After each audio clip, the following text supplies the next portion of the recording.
नमस्कार दोस्तों, मेरा नाम निपुण जोशी है और समय आ गया है हमारी नवग्रह श्रृंखला में चंद्र ग्रह पे शुरू की गई चर्चा को आगे बढ़ाने का। आज इस वीडियो में हम लोग ये जानने की कोशिश करेंगे कि अगर किसी भी समय आप लोगों ने कुंडली के दशम भाव में चंद्र ग्रह की स्थिति पाई तो किस तरीके के फलों की उम्मीद करी जा सकती है। तो ठीक है दोस्तों, इससे पहले कि हम लोग आज के इस करंट विषय पे अपनी चर्चा शुरू करें, इंडिविजुअल तौर पे कुंडली के दशम भाव के जो फीचर्स होते हैं मैं आप लोगों को उसके बारे में बता देता हूं। चंद्र ग्रह के विषय पे अभी तक जो कुछ भी हम लोगों ने पढ़ा है हम लोग उसका कोई रिवीजन कर लेते हैं। उसके बाद फिर हम लोग कुंडली के दशम भाव में चंद्र ग्रह की स्थिति के जनरलाइज्ड फल और यहाँ पे राशियों की प्लेसमेंट के अकॉर्डिंग कस्टमाइज फलों पे अपनी चर्चा को जारी रखेंगे। तो देखिए दोस्तों, अभी तक हम लोगों ने चंद्र ग्रह के विषय पे पढ़ा है कि चंद्र ग्रह ज्योतिष में, कुंडली विश्लेषण में आपकी इमोशनल और रिसेप्टिव साइड के बारे में बताते हैं। आपके सोचने समझने की प्रक्रिया, आपका थिंकिंग पैटर्न, आपकी पर्सनालिटी का जो कंफर्ट जोन है उसकी जानकारी हम लोगों को कुंडली में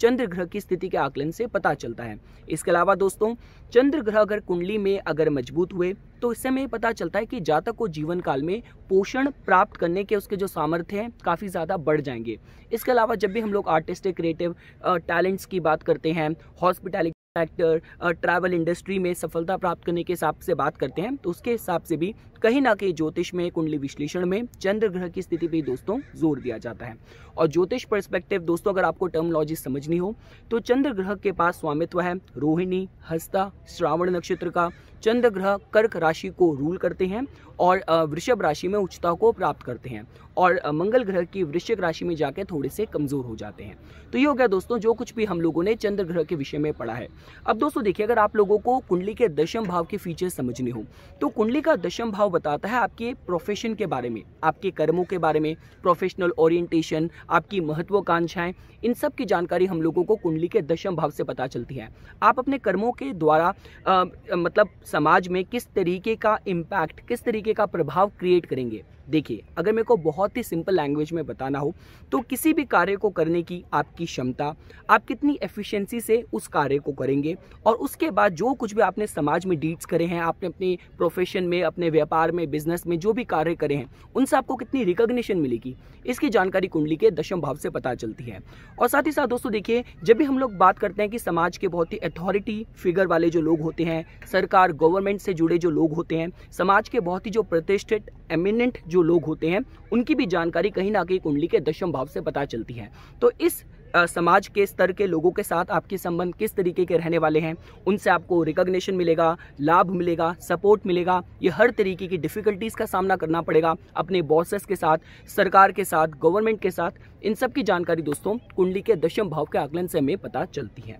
तो दोस्तों देखिए, ये हो गया दशम भाव के फीचर्स जो आप लोगों को पता होने चाहिए थे। अब दोस्तों देखिए, अगर आप लोगों ने चंद्र ग्रह जैसे इमोशनल, रिसेप्टिव, आपके साइकोलॉजिकल इमोशनल स्टेट को रिप्रेजेंट करने वाले ग्रह को अगर आप लोगों ने दशम भाव में प्लेस कर दिया तो देखिए इसमें एक बात तो देखिए पक्का पता चलती है कि जातक का कहीं ना कहीं जो उसकी इमोशनल फुलफिलमेंट आने वाली है, इमोशनल जो जातक को नरिशमेंट मिलने वाली है वो कहीं ना कहीं समाज में अच्छे लीडरशिप रोल के माध्यम से मिल सकती है, एग्जीक्यूटिव रोल के माध्यम से मिल सकती है। ये चाहे सरकार में हो, ये चाहे किसी पॉलिटिकल स्फीयर पे हो, ये चाहे किसी कॉर्पोरेट जॉब में हो, लेकिन कहीं ना कहीं जातक की जो इमोशनल नरिशमेंट है, जो फुलफिलमेंट है, उसके तार जातक के समाज में जो उसके कर्म है, कर्मों से जो उसको उपलब्धि मिल रही है, इसके साथ जुड़े हुए हो सकते हैं। इसके अलावा दोस्तों देखिए, जैसा कि आप लोग जानते हैं कुंडली में चंद्र ग्रह की स्थिति बताती है कि आपका जो मन मस्तिष्क है, जो इमोशनल नरिशमेंट है वो किस एरिया से आ रही है। तो कहने का मतलब ये है कि दशम भाव में चंद्र ग्रह की जो प्लेसमेंट है वो देखिए कहीं ना कहीं जातक को एक इंट्यूटिव साइड देती है। जातक की इमोशनल इंट्यूटिव साइड उसके प्रोफेशनल गोल्स को लेके हमेशा अलाइंड रहती है। तो मेरे कहने का मतलब यह दोस्तों कि देखिए इस पर्टिकुलर अलाइनमेंट के साथ चांसेस थोड़े से कम हो जाते हैं कि जातक लाइफ के किसी भी स्फेयर को लेके, अपने प्रोफेशन को लेके वहां पे कॉम्प्रोमाइज करे। देखिए मेरे कहने का मतलब यह है कि आज भी भारत में जो एक फैमिली वैल्यूज इतनी ज़्यादा प्रीडोमिनेंट करती हैं कि कहीं ना कहीं जब कन्याओं का, स्त्रियों का जब विवाह होता है उसके बाद वो अपने पारिवारिक जिम्मेदारियों को उठाने की वजह से अपने प्रोफेशनल लाइफ में कहीं ना कहीं थोड़ा सा कॉम्प्रोमाइज़ कर देती हैं। लेकिन इस पर्टिकुलर प्लेसमेंट के साथ ये टेंडेंसीज थोड़ी सी कम हो जाने वाली है कि जहाँ तक अपने प्रोफेशनल एम्बिशंस को लेके वहाँ पे कॉम्प्रोमाइज़ करने वाला एटीट्यूड रखे। इसके अलावा दोस्तों देखिए, जैसा कि मैंने आप लोगों को बताया कि ये जो पर्टिकुलर पर्टिकुलर प्लेसमेंट है कहीं ना कहीं देखिए किसी भी तरीके की लीडरशिप पोजीशन के हिसाब से बहुत अच्छे साइन की तरह जोड़ के देखी जा सकती है, जहाँ पे जातक जानता है किस तरीके से और लोगों को कंट्रोल करना है, किस तरीके से पब्लिक का, वर्ल्ड एट लार्ज लोगों के जो मूड हैं, जो उनके टेस्ट हैं, उनको किस तरीके से सही तरीके से एसेस करना है। क्योंकि देखिए दोस्तों, जब भी हम लोग हमारे कुंडली में आउटडोर एक्टिविटीज़ की बात करते हैं, पब्लिक से डीलिंग की बात करते हैं, अपने घर परिवार के कंफर्ट जोन से बाहर निकल के जब आपको दुनिया से डील करना होता है, तो उसके हिसाब से कुंडली में सप्तम भाव में और दशम भाव में सबसे ज़्यादा जोर दिया जाता है। देखिए जो दशम भाव है दोस्तों, ये आपका मतलब पृथ्वी तत्व का भाव भी है, ये आपका कहीं ना कहीं उपज्या भाव भी है। तो जिसकी वजह से जो कुछ भी आपकी समाज में जो कर्म होने वाले हैं, कार्य होने वाले हैं, उनसे किस तरीके का डिफरेंस आपके अपने निजी व्यक्तिगत जीवन में या समाज में क्रिएट होने वाला है, इस सब की जानकारी कहीं ना कहीं कुंडली में दशम भाव के असेसमेंट से हमें पता चलती है। और चूंकि चंद्र ग्रह की यहाँ पे प्लेसमेंट है, तो इसका मतलब आपकी पर्सनालिटी पूरी तरीके से आपके करियर स्फेयर को लेकर दोस्तों डिवोटेड हो सकती है। अब दोस्तों देखिए, जैसा कि आप लोग जानते हैं, कुंडली में जिस भी भाव में चंद्र ग्रह की प्लेसमेंट होती है, वो वहां से उस भाव की क्वालिटीज को अपने अंदर रैप करके ऑपोजिट हाउस को अपनी सप्तम दृष्टि से भी प्रभावित करते हैं।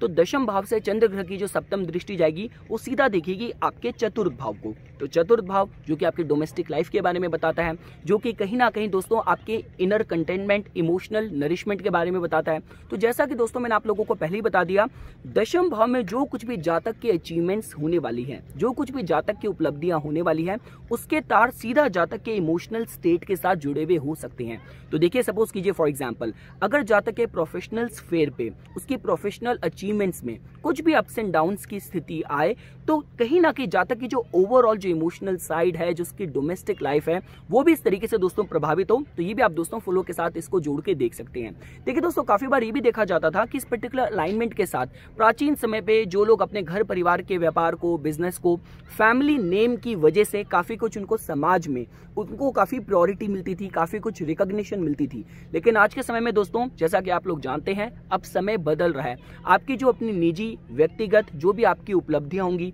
जो भी आपके अंदर प्रतिभाएं होंगी, वही दोस्तों आपको समाज में आगे लेके जा सकती है। तो कहने का मतलब यह दोस्तों कि ये जो पर्टिकुलर अलाइनमेंट है, हर हिसाब से पब्लिक स्फेयर में सफलता प्राप्त करने के हिसाब से बहुत ही लॉयल, डेडिकेटेड और ड्यूटीफुल होने के हिसाब से अपने जिम्मेदारियों को लेके एक अच्छे साइन की तरह जोड़ के देखा जा सकता है। और जैसा कि आप लोग जानते हैं कि चंद्र ग्रह का दशम भाव में प्लेस्ड होना, तो मदर का भी एक अच्छा पॉजिटिव गाइडिंग फैक्टर जातक के करियर स्फेयर पे हो सकता है। स्त्री पक्ष का जातक को लाभ मिल सकता है। और चंद्र रिलेटेड जितनी भी एक्टिविटीज हैं, जहाँ पे हम यात्राओं की बात करते हैं, इमेजिनेशन की बात करते हैं, इंट्यूशन की बात करते हैं, ये सारी जो क्वालिटीज हैं, जातक को उसके करियर फ्रंट पे, उसके कर्मों को, उसके जिम्मेदारियों को, ड्यूटीज को निभाने में कहीं ना कहीं दोस्तों मददगार साबित हो सकती है। तो ये कुछ बातें थी दोस्तों, जो आज मैं आप लोगों को दशम भाव में चंद्र ग्रह की प्लेसमेंट के जनरलाइज फ्लो के माध्यम से बताना चाहता था। अगली वीडियो में हम लोग यहाँ पे 12 राशियों के हिसाब से चंद्र ग्रह की प्लेसमेंट के कस्टमाइज फ्लो पे अपनी चर्चा को जारी रखेंगे। तो इसी तरीके की वीडियोस की समय समय पे अपडेट प्राप्त करने के लिए कृपया करके मेरा YouTube चैनल सब्सक्राइब कीजिए और मेरा Facebook पेज लाइक कीजिए।